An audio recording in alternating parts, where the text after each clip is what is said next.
30 vite më parë, në aeroportin e Rinasit, në këta avion, mbritën dhe eshtrat e një prej figurave më të mëdha të kombit shqiptar, Faik Konicës.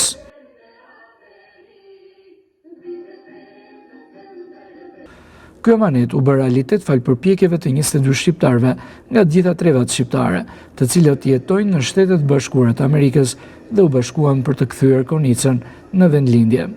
Një prej kontribuesve në këtë nismë ishte edhe Beqir Potka, i cili kujton momentet e gatishmërisë dhe e solidaritetit shqiptarëve për të përmbushur amanetin e Faik Konicës.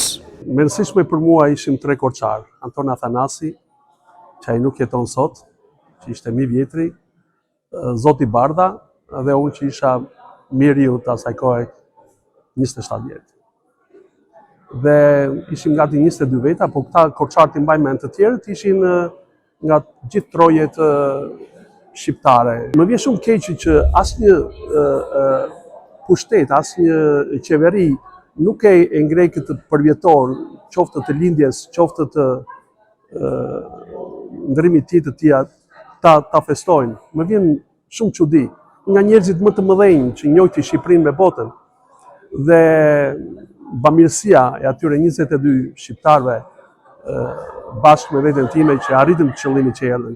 Me rastin e 83 vjetorit të ndarjes nga jeta të Faik Konicës, Fakulteti i Edukimit dhe Filologjisë në Universitetin Fanolit Korçës, si dhe Këshilli i Qarkut Korç, organizuan një aktivitet ku morën pjesë studiues, historian, pedagog e përfaqësues të institucioneve të ndryshme. Një personalitet erudit i cili ka lënë gjurmë të pashkryeshme në atë që është historia e kombit tonë.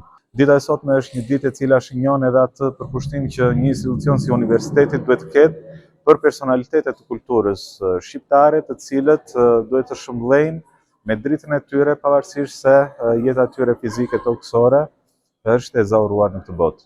Faik Konica me atë që është tributi intelektual, letrar, eseistik i tij, padyshim që është pjesë e studimeve universitare, megjithatë duhet bëhet çmos që ajo shkëndij e mendimit të tij të jetë një shkëndij që të orientojë edhe jetën e fëmijëve tanë.